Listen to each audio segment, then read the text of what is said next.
আসসালামু আলাইকুম রাহমাতুল্লাহি ওয়া বারাকাতুহু। আজকে আলোচনা করব বিবি আসিয়ার মৃত্যু সম্পর্কে। যতদিন দুনিয়ায় থাকবে চন্দ্র, সূর্য, গ্রহ, তারা উদয় অস্ত হবে। যতদিন মানুষ পৃথিবীর বুকে বিচরণ করবে, ততদিন এই দুনিয়ার ইতিহাসে মহাপাপী ফেরাউনের এই কলঙ্ক নিষ্ঠুর কাহিনী জ্বলন্ত অক্ষরে লিপিবদ্ধ। ফেরাউন গভীর রজনীতে হামানকে সঙ্গে নিয়ে আসিয়ার বালাখানার দরজার পাশে দাঁড়িয়ে দেখে আসিয়া এক মহান মাওলার পাকের জিকির করতেছে আর কাঁদতেছে। হামান বলল, বেগম সাহেবা, রাজ্যের প্রতিটি প্রজা আপনার জন্য দুঃখ করছে। আমি শেষবারের মতো আপনাকে আবার অনুরোধ করছি, জাহাপনাকে একবার খোদা বলে স্বীকার করে নিয়ে আপনার মহামূল্যবান জীবনটা রক্ষা করুন। আসিয়া বললেন, সামান্য জীবন রক্ষার আশায় আমি মিথ্যাকে সত্য বলে মেনে নিতে পারবো না। তোমার সহানুভূতি আমার দরকার নেই। আমার আল্লাহ পাকের পবিত্রতা রক্ষার জন্য আমি 7টি সন্তানকে বিসর্জন দিয়েছি। এখন নিজের এই তুচ্ছ প্রাণের জন্য কিসের মায়া? ফেরাউন বলল, আসিয়া, তুমি আমাকে একবার খোদা বলে স্বীকার করো, তা না হয় তোমাকে আমি এই দুনিয়া থেকে চিরতরে বিদায় করে দিব। আসিয়া বলল, মানুষ কখনো খোদা হতে পারে না। অন্তরের অন্তঃস্থল থেকে যে আল্লাহর মোহাব্বত আমি জায়গা দিয়েছি, ওই আল্লাহকে বাদ দিয়ে আমি তোমাকে আল্লাহ বলতে রাজি নই। আসিয়া বলে, আমার আল্লাহ পাক ভোরে এত বড় সূর্য পূর্ব দিক থেকে উদয় করে পশ্চিম দিকে অস্ত দেয়, তুমি পারলে সূর্যটাকে পশ্চিম দিক থেকে উদয় করে পূর্ব দিকে অস্ত করে দেখাও। ইহা শুনে ফেরাউন হামানকে বলল, মন্ত্রী সাহেব, আমি আর এই অবাধ্য নারীর কোনো কথাই সহ্য করতে পারছি না। আপনি একটা পেষণ যন্ত্র নিয়ে আসুন।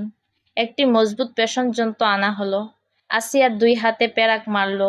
তারপর একটা তক্তায় হাজার হাজার পেরাক মেরে তক্তাটা চিৎ করে দিল। পেরাকগুলো খাড়া হয়ে গেল। তার উপর আসিয়াকে শোয়াইয়া দিয়ে তাকে 4 দিক থেকে পিটাইবার হুকুম দিল। জাল্লাদ 4 দিক দিয়া পিটাইতে লাগলো। আসিয়া শুধু আল্লাহ আল্লাহ জিকির করতে লাগলো। এবার আসিয়াকে পেষণ যন্ত্রের ভেতরে আবদ্ধ করে পেষণ যন্ত্র কষাতে লাগলো। নারীর কোমল দেহ, আসিয়ার দেহের মাংস ফেটে রক্ত পড়তে লাগলো। এবার ফেরাউন বলল, আমি ওকে তিলে তিলে যন্ত্রণা দিয়ে শেষ করব। ওর মাথা হইতে চামড়া খুলে পায়ের পিছন দিয়ে বের করে দিব। দুনিয়ার মানুষ দেখবে ফেরাউনকে খোদা বলে স্বীকার না করার কি ভয়াবহ প্রতিফল।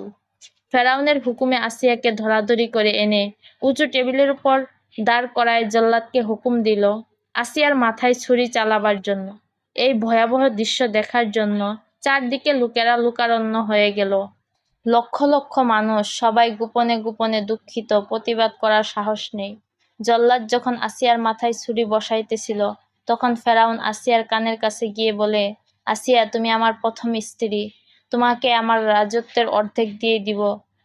তুমি গোপনে আমার কানে কানে একবার খোদা বলো, তোমার খোদার যেন না শোনে, তোমার খোদা যেন না শোনে।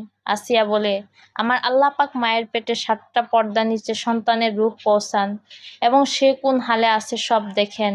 আমার আল্লাহ পাকের না দেখার না শোনার জায়গা এই দুনিয়াতে নেই। তোমার বাদশাহী নিয়ে আমি কি করব? দুনিয়াতে আমি কয়দিন বাঁচব? তারপর তো আমার আল্লাহ পাকের নিকট যাইতে হবে। ফেরাউন হুকুম দিল, হে জল্লাদ, আসিয়ার মাথায় ছুরি চালিয়ে দাও। যখন জল্লাদ ছুরি চালিয়ে দিল, ঝপ করে রক্ত পড়তে লাগলো। তখন আসিয়ার ঠোঁট মোবারক নড়তে লাগলো। আমার আল্লাহ ডাক দিয়ে বলে, ও ফেরেশতারা আমার, আসিয়া কি বলে শোনো। আসিয়া বলতে লাগলো, মাবুদ গো, আমাকে এমন একটা ঘর দাও যেন বাহির হবার সময় আমি তোমাকে দেখি, আর ঘরে ঢুকবার সময় যেন আমি তোমাকে দেখি। এই সময় আসমান কান্দে, জমিন কান্দে, ফেরেশতারা কান্দে। আমার আল্লাহ ডাক দিয়ে বলে, জিব্রাইল রে, যাও, আমার আসিয়া আমার জন্য জীবন কোরবানি দিতেছে। এই মুহূর্তে আসিয়ার সামনে জান্নাতুল ফেরদাউস বেহেশতটা ধরে রাখো। আমার আসিয়া আমার জন্য যখন জীবন কোরবানি দেয়, আমি তাকে কেমন পুরস্কার দিব, একবার দুনিয়ার জমিনে দেখায়া দাও। আসিয়া বলে, আল্লাহ গো, তোমার দরবারে জান্নাত চাই না, তোমার দরবারে ঈমান ভিক্ষা চাই। আমার মৃত্যুর আগে যেন তোমার মধুমাখা নামটা ভুলে না যায়। আমার আল্লাহ পাক বলেন, আসিয়া, তুমি আমার জন্য আজকে জীবন কোরবানি দিতেছ। তুমি রাজরানী জীবনের মায়া করো নাই, সন্তানের মায়া করো নাই, রাজত্বের মায়া করো নাই। তোমার জীবনের চেয়ে আমি আল্লাহর নামকে বেশি প্রাধান্য দিয়েছ, মোহাব্বত করেছ। হে আসিয়া, সুসংবাদ শুনে নাও, তোমাকে আমার আরশের পাশে জায়গা দিব। আসিয়া কঠোর যন্ত্রণায় ছটফট করতে করতে ক্ষীণ কণ্ঠে উচ্চারণ করে গেলেন, লা ইলাহা ইল্লাল্লাহ মুহাম্মাদুর রাসূলুল্লাহ সাল্লাল্লাহু আলাইহি ওয়াসাল্লাম। আসিয়ার প্রাণ পাখিটা দেহ পিঞ্জির হতে উড়ে গেল। তিনি শাহাদাত বরণ করলেন। পড়েন সবাই, লা ইলাহা ইল্লাল্লাহ মুহাম্মাদুর রাসূলুল্লাহ সাল্লাল্লাহু আলাইহি ওয়াসাল্লাম। ইন্না লিল্লাহি